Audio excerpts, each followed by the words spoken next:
Hello everyone, welcome back to my channel. Hi, my name is Punya and I'm just an aspirant like you preparing for banking examinations and currently dedicated to SBI clerk and SBI PO.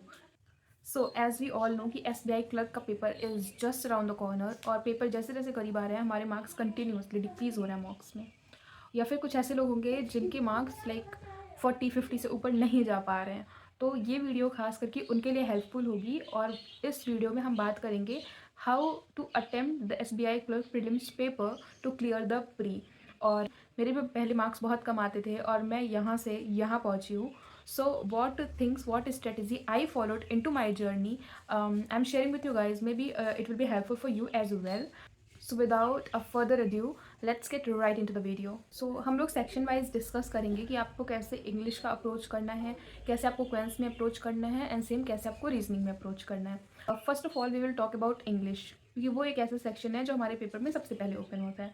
तो English के लिए हमें क्या करना है कि हमें सबसे पहले मिसलिनियस क्वेश्चंस को ढूंढने हैं, लाइक जो आते हैं 5 नंबर ईच, लाइक फिलर्स हो गए आपका एरर डिटेक्शन हो गया, आपके मिस स्पेंट हो गया। तो हमें ये वाला सेक्शन सबसे पहले ढूंढ के 5 से 6 मिनट के अंदर इसको पूरा कर लेना है, जितने भी आपको आते हो। या accuracy is the key player in banking examinations, और प्रीलिम्स में तो ये बहुत बहुत हेल्पफुल होता है, क्योंकि इंग्लिश थोड़ा सा रिस्की होता है कि हमें देख के लगता है कि हाँ ये ही गलत है या ये ही सही है, बट नो, अगर आप उस पर 100% श्योर हो तो ही वो आप क्वेश्चन अटैम्प्ट करो, अदरवाइज वो सिर्फ आपको नेगेटिव मार्किंग में ले जाएगा। जैसे अभी recently actually IBPS PO prelims के पेपर का यही सीन था, सारे डायरेक्शंस उसमें अलग अलग लिखे हुए थे एंड स्टूडेंट्स गॉट कन्फ्यूज्ड और बहुत सारे लोगों को आते हुए क्वेश्चंस भी गलत हो गए। तो फर्स्ट थिंग फर्स्ट, डायरेक्शंस को आप जरूर पढ़ो, उसको स्किप मत करो। Next, you should move towards the RC। Yes, reading comprehension सबको पता है, वहाँ से 8 से 10 मार्क्स के क्वेश्चंस बनते ही बनते हैं, कुछ इनडायरेक्ट कुछ डायरेक्ट, और 2-3 तो उसमें वोकैब बेस होते हैं, like synonyms antonyms,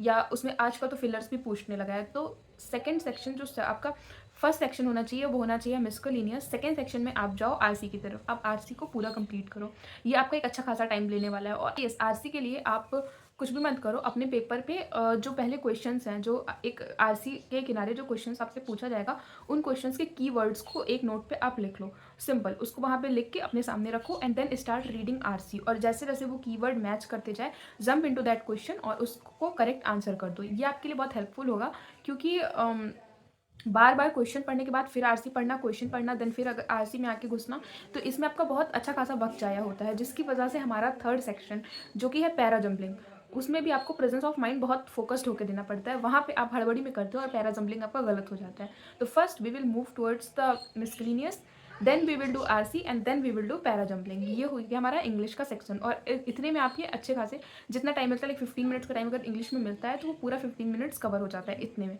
now talking about the quants का भी आपका बहुत ही बेसिक सा रूल है, बहुत ही सिंपल सा रूल है कि सबसे पहले आपको स्पीड मैथ्स को उठाना है, जिसमें आते हैं आपके क्वाड्रेटिक इक्वेशंस, आपका मिसिंग या रॉन्ग नंबर सीरीज, और फिर आपका आता है सिंप्लीफिकेशन या अप्रॉक्सीमेशन, जिससे आपके अच्छे खासे weightage like 10 to 15 marks weightage होता है उन क्वेश्चंस का। तो सबसे पहले आपको 5 to 8 मिनट्स के अंदर ये पूरा का पूरा सेक्शन खत्म कर देना है, फुल एक्यूरेसी के साथ अगेन, क्योंकि एक्यूरेसी ही एक ऐसी चीज़ है जो आपको निगेटिव मार्किंग से बचाती है और जो आपको नॉर्मलाइजेशन में मार्क्स ऐड भी कराती है। सो या we can not prioritize attempts over accuracy. No, accuracy है तो ही आपका पेपर अच्छा जाने वाला है, अदरवाइज अटेम्प्ट का क्या है, वो तो लोग 80 आउट ऑफ 80 और 100 आउट ऑफ 100 भी करके आ सकते हैं, जस्ट बेस्ड ऑन देयर तुक्का। सो या हमको वो काम नहीं करना है। सबसे पहले we have to attempt speed maths with complete 100% accuracy, जिसमें आता है आपका missing number, wrong number, approximation, simplification और क्वाड्रेटिक इक्वेशंस। देन हम आएंगे DI पे। Usually if we talk about SBI clerk, तो उसमें 3 DIs आती हैं, जिसमें से 2 जो होती हैं वो ईजी होती है, थर्ड वाली जो होती है वो मॉडरेट होती है, वो कोई भी हो सकती है, कैस्लेट हो सकती है, सर्कुलर हो सकती है, या डुअल वेरिएबल के साथ हो सकती है, वो कुछ भी हो सकती है। तो all you have to do, अपनी ईज के अकॉर्डिंग 2 DIs को आप देखो और आपको लगे कि ये आपसे बन जाएगी, 1 मिनट के लिए उसको पढ़ो, और अगर आपको लगता है ये आपसे बन जाएगी, जस्ट अटेम्प्ट इट। 2 DIs आपको मिसलिनियस के बाद आपको 2 DIs अटेम्प्ट करनी है, या अगर आपको तीनों आ रही है, तीनों DIs डुएबल हैं, तो आपको DI कंप्लीट कर देनी है। Then after DI we will move for arithmetics. हम अपने अर्थमेटिक्स के जो हमारे टॉपिक हैं, या फिर एक आप ये भी काम कर सकते हो कि मूविंग, जब आप उस पर क्लिक करते हो नेक्स्ट क्वेश्चन, तो बीच में जैसे लाइक क्वाड्रेटिक के बाद 5 क्वेश्चन अर्थमेटिक के आगे, देन डीआई का सेक्शन शुरू होता है। तो वहाँ जहाँ अर्थमेटिक्स का क्वेश्चन आ रहा है वहाँ पे आप मार्क एज रीड कर दो and then jump towards the DI. तो इससे ये रहेगा कि आपको बार बार बैक करने के लिए एक एक क्वेश्चन बैक नहीं जाना पड़ेगा, you will directly go to the arithmetic वाला सेक्शन। देन आप अर्थमेटिक के क्वेश्चंस को देखो, जो क्वेश्चंस आपको लगता है कि ये मेरे टॉपिक से आए, ये मेरे स्ट्रॉन्ग टॉपिक से आया है, सब फर्स्ट ऑफ ऑल आप उसको निपटाओ। जिसको आपको पता है कि आप 100% कर ही लोगे 1 से 1.5 मिनट के अंदर या 30 सेकंड के अंदर, जो भी आपको टाइम रिक्वायरमेंट होता है उसके अंदर आप कर लोगे। तीसरा सेक्शन होना चाहिए अर्थमेटिक्स। हमें अर्थमेटिक्स पे सबसे पहले जंप नहीं करना है प्रीलिम्स के लिए। उसके बाद से अगर आपके पास टाइम बचता है तो आप थर्ड वाली डीआई, जो आप 2 डीआई करने के बाद छोड़े होते हो, आप उस पर आओ, उसको देखो। अगर वो डुएबल है, अगर वो आपसे हो रही है तो आप उसको करो। अदरवाइज इतना टाइम नहीं बचता कि आप आपके अदरवाइज टाइम ही नहीं बचता कि आप कुछ और कर पाओ। तो अगर आप इतना कर लेते हो तो आप भी प्रीलिम्स में एक्यूरेसी के साथ कर लेते हो, तो प्रीलिम्स में आपके अच्छे खासे स्कोर हो जाएंगे। लाइक आपके 20+ मार्क्स आराम से इसमें से निकल जाए। नेक्स्ट अब will talk about reasoning. Reasoning का भी एकदम ही यही उसूल है कि उसमें भी मिसकलिनियस को आपको पहले कर लेना है। मिसकलिनियस इन द सेंस इनइक्वालिटी, सिलॉक्स और वन लीनियर कोडिंग एंड ये जो अल्फा न्यूमेरिक सीरीज आती है, काइंड ऑफ थिंग्स, तो ये आपको सबसे पहले कर लेना है। फिर आप ब्लड रिलेशन का क्वेश्चन है तो उसको देखो, आपको वो पढ़ के पता चल जाएगा कि वो बनेगा 30 सेकंड 40 सेकंड के अंदर या नहीं बनेगा।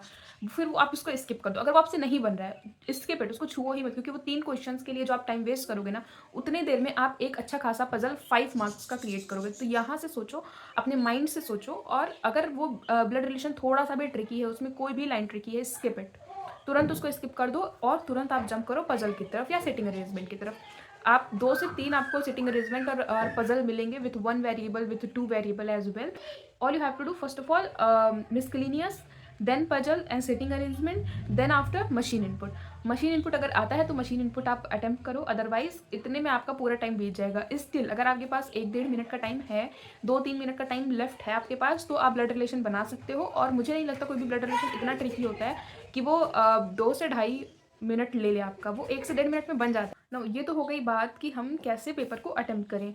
अब हम बात करेंगे कि इन तीनों में से आपका एक ना एक सेक्शन ऐसा होना ही होना चाहिए जिसमें आप full out of full attempt करते हो with 100% accuracy with in the time bar.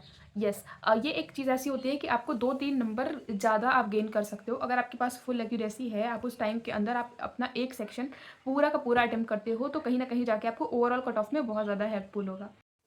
So yeah, that was my strategy, my approach, my way to attempt the paper, जिसके चलते मैंने अपने मार्क्स लिटरली 40-42 से now I am going till 75-70 as per the mock level. And हाँ, ये बहुत बड़ी चीज़ होती है कि आपको बिल्कुल भी स्ट्रेस नहीं लेना है कि अगर आपके कम मार्क्स आ रहे हैं, देखो कि उसका मॉक का लेवल क्या था।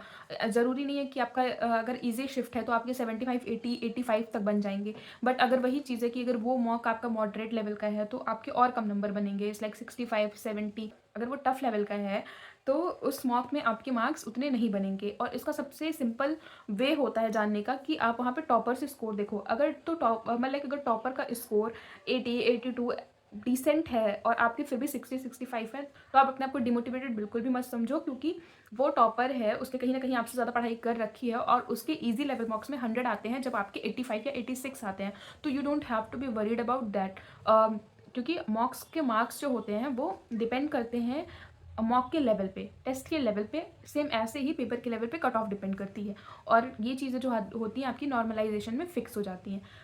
For me accuracy is the key. Accuracy अगर है तो आप बहुत अच्छा खासा स्कोर कर सकते हो पेपर में with less attempts as well. With that let's sum up the video and I hope you like the video, I hope you like the content, I hope you like the motive of the video. So yes, for more such informative video, for more such videos, do like, share and subscribe to my channel. And yeah, keep it up, crack it. Bye bye.